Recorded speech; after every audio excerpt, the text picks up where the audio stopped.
El tema sobre la mesa con Raúl Frías Lucio. Hoy en el tema sobre la mesa, bienvenidos a este espacio de opinión con el periodista Juan Carlos Zúñiga, a quien saludo con mucho gusto. Le doy la bienvenida a este espacio para comentar un tema que siempre es importante seguir repasando, el tema precisamente de la lucha contra la corrupción. Juan Carlos, ¿cómo estás? ¿Qué tal, Raúl? Es un gusto coincidir contigo y con la audiencia de Mega Noticias. Efectivamente, con esa bandera llegó el presidente Andrés Manuel López Obrador a Palacio Nacional hace más de 6 años con la bandera de combatir la corrupción, barriendo las escaleras de arriba hacia abajo y exactamente, y con la promesa de que no habría corrupción en su gobierno, pero pues al igual que en la administración de Peña Nieto, al igual que en la administración de Calderón, al igual que todos los sexenios, pues hubo grandes casos de corrupción y hubo prácticas que ya son por demás conocidas por los mexicanos a lo largo de las distintas generaciones, Raúl. Sí, pero fíjate que llama la atención que tanto el sexenio de López Obrador como también parece que está enfocándose el recién iniciado sexenio de Claudia Sheinbaum, es tomar el pretexto de la corrupción para de alguna forma cambiar proyectos, desaparecer instituciones, apoderarse de donde hay mucho dinero. ¿Y a qué me refiero? Que precisamente con ese pretexto de que había corrupción, el sexenio pasado se tomaron muchas acciones. La primera de ellas fue la suspensión de aquel aeropuerto gigantesco de Texcoco, el nuevo aeropuerto de la Ciudad de México, en donde todavía ni siquiera protestaba como presidente López Obrador, y en una consulta a mano alzada, bueno, pues señaló que se suspendía la construcción de ese gran aeropuerto porque había corrupción, aunque nunca se mencionó, nunca se acusó, nunca se dijo. Estoy hablando del aeropuerto de la Ciudad de México. Pero lo mismo ocurrió con otros temas, con los laboratorios, por ejemplo. El tema de los laboratorios medicinales, donde también se les suspende la compra de medicamentos en el sexenio pasado, porque había corrupción, Juan Carlos, y con ese pretexto se cortó el abasto de medicamentos y pasó el sexenio completo, ¿sí?, dando tumbos con las compras de medicamentos, que porque más baratos, y la verdad es que ni más baratos ni suficientes, y lamentablemente con ese mismo. Otro tema también te acordarás, el tema de las estancias infantiles. También se suspendieron los apoyos porque también había actos de corrupción. Y en todos estos casos, ¿sí?, no se sancionó, no se denunció, no se castigó a nadie. Y eso de alguna forma deja ese tufo de que el tema de la corrupción fue el pretexto, que no quiere decir que no haya existido casos de corrupción, que yo creo que sí había casos de corrupción, pero que de alguna forma, pues esa fue, digamos, el pretexto para poder desaparecerlos o minimizarlos o cambiarlos. Y me parece que a veces el tema del Infonavit, que ayer el exdirector de Pemex y actual director del Infonavit argumenta también casos de corrupción para cambiar la estructura orgánica del Infonavit y darle más preferencia, de acuerdo a lo que el Senado aprobó, ¿sí?, más preferencia a la parte gubernamental. No sé si se está utilizando la misma estrategia, Juan Carlos. En el caso del Infonavit son 3 comités que están vinculados con el manejo de recursos públicos, con la rendición de cuentas, con la transparencia, en donde tendría el gobierno más asientos en este modelo tripartita, que existe en el Infonavit, que está compuesto por representantes del gobierno, representantes de los empleadores y representantes de los trabajadores, y también se le da facultad al director general del Infonavit de vetar decisiones de los órganos de gobierno del Infonavit.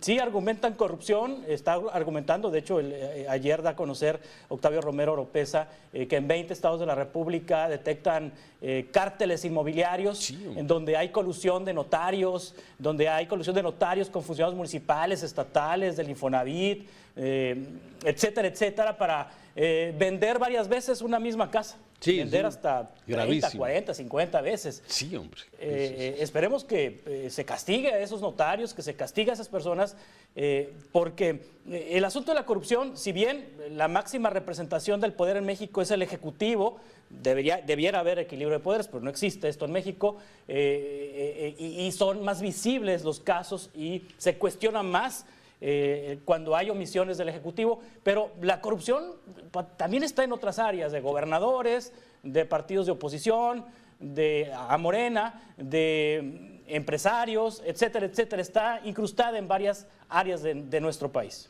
Sí, bueno, el ejemplo, y siguiendo hablando del Infonavit, pues el ejemplo más claro es precisamente el que de alguna forma estuvo ligado al Infonavit y que hoy es senador por Morena y que fue gobernador del estado de Oaxaca, que además salió del estado de Oaxaca, Murat. hablando de corrupción, de Murat, exactamente, sí, con un desfalco, de acuerdo a la Auditoría Superior de la Federación, de 6,000 millones de pesos en temas de salud, que se denunció por parte de Meganoticias en su momento, cuando estaba como gobernador Murat, sí, y que simplemente ahora lo premian porque ya es de Morena.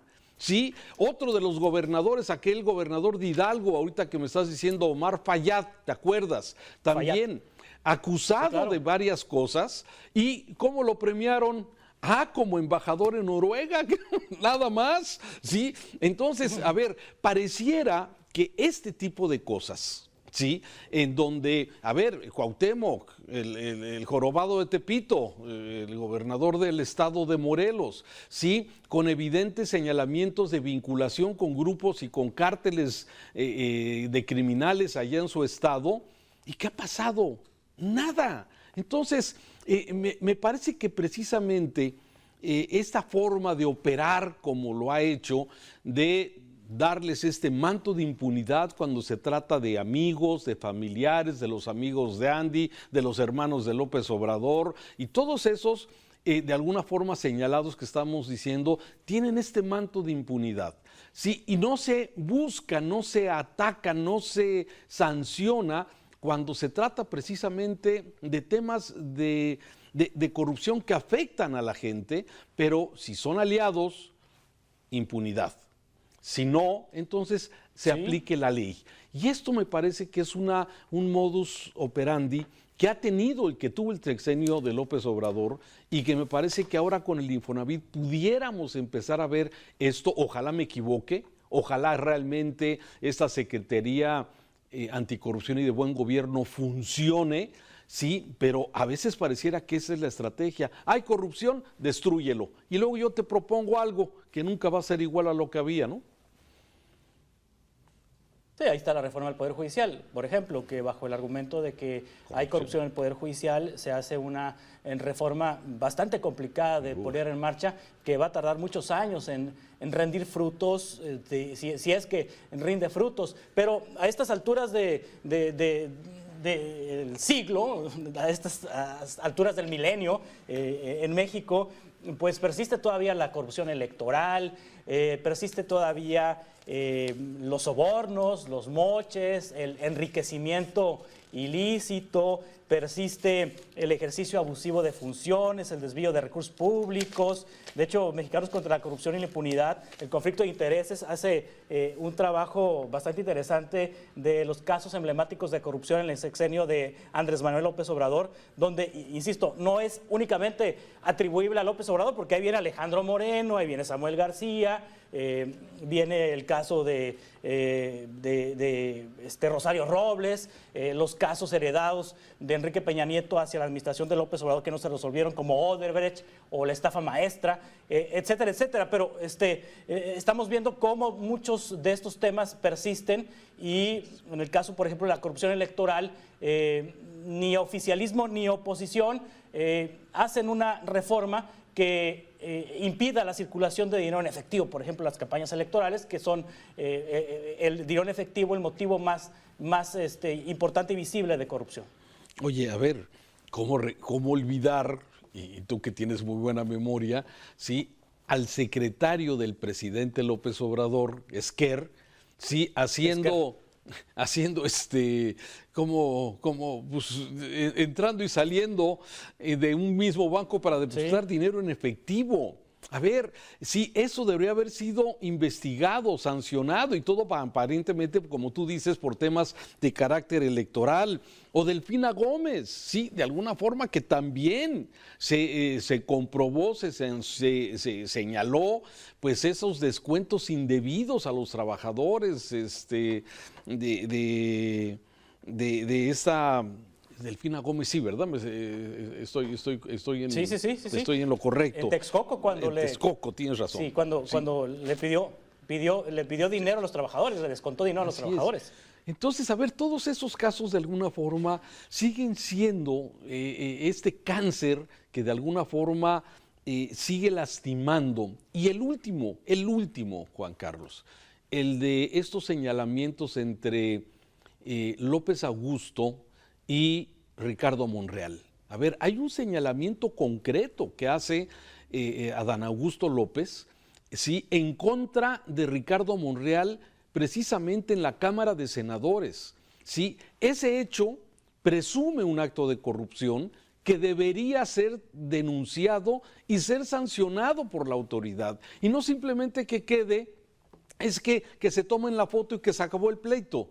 O sea, esas son las cosas que de alguna forma molestan, irritan a un sector de la población, donde ves que, bueno, por tratarse de los de casa, entonces, bueno, pues simplemente que quede en tomarse la fotografía. Creo que no se vale.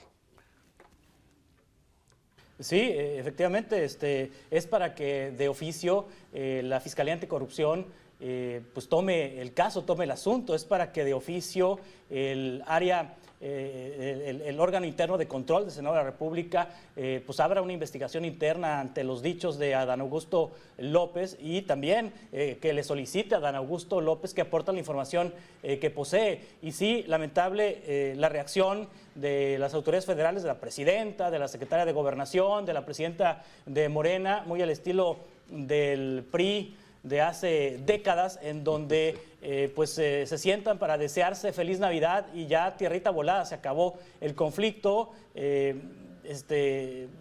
fuman la pipa de la paz, pero queda en el aire las dos acusaciones, porque Ricardo Monreal también le dijo a Adán Augusto que allá hay un fideicomiso, pues si estaban en contra de los fideicomisos de casi 1,000 millones de pesos en el Senado de la República, que se creó para la construcción y para la modernización del edificio del Senado de la República, y que ahí existe esa cantidad de dinero, y que Ricardo Monreal sugiere que Adán Augusto pudiera usufructuar ese fideicomiso, el dinero que está en ese fideicomiso. Entonces no se habló de lo esencial, de lo fuerte que se dijeron estos dos personajes tan influyentes en Morena y en el partido, en el gobierno, y en la gestión actual, en la administración actual. Sí, claro, y aquí estamos hablando básicamente de tema de recursos, de dinero, de malos manejos, de presunta contratación de empresas para que hagan ciertos trabajos que no se hacen. Todo esto de alguna forma que es el día a día. Pero hay casos también, Juan Carlos, yo creo que vale la pena recordarlo, que cuestan vidas, como el caso de la línea 12 del metro, ¿sí? Un asunto que le costó la vida a 26 personas, que dejaron a lesionados para toda su vida y que de alguna forma también hubo una lavada de manos impresionante desde Marcelo Ebrard como constructor de esa línea 12, como de la misma hoy presidenta Claudia Sheinbaum como jefa del gobierno en el tema del mantenimiento al metro. A mí me parece que son asuntos que van a quedar y quedan en la historia precisamente de los funcionarios, pero que hoy estando en el poder, esas cosas de alguna forma se olvidan y quedarán muchos de estos temas en la impunidad. ¿Por qué? Porque son, digamos, de este lado. Sí, lamentablemente, un tema que no se ha logrado resolver y que muchas veces es el gran pretexto, la corrupción, para destruir instituciones, para modificar instituciones, para apoderarse de las instituciones, y lamentablemente es algo que estamos observando que está ocurriendo. Sí, se creó el Sistema Nacional Anticorrupción justamente para, en el sexenio de Enrique Peña Nieto, para prevenir la corrupción y también para combatir los casos de corrupción, y obviamente también las fiscalías supuestamente autónomas de los estados y la Fiscalía supuestamente autónoma de la República cuentan con fiscalías anticorrupción que tienen la facultad y tienen el ejercicio de la autoridad para investigar hechos de corrupción sin necesidad de que medien denuncias. Entonces, pues hace falta mucho camino que recorrer para que estemos hablando de temas distintos cada sexenio. Gran camino por recorrer, como bien lo dices. Juan Carlos, gracias. Un saludo. Un placer, como siempre, Raúl. Gracias. El tema sobre la mesa aquí en Mega Noticias sobre, bueno, la corrupción como el pretexto para desaparecer instituciones o para apoderarse de instituciones. Este es precisamente el tema sobre la mesa. Invito para que esté pendiente con el tema sobre la mesa de mañana, desde luego aquí en Mega Noticias. Sígase informando correctamente. El tema sobre la mesa con Raúl Frías Lucio.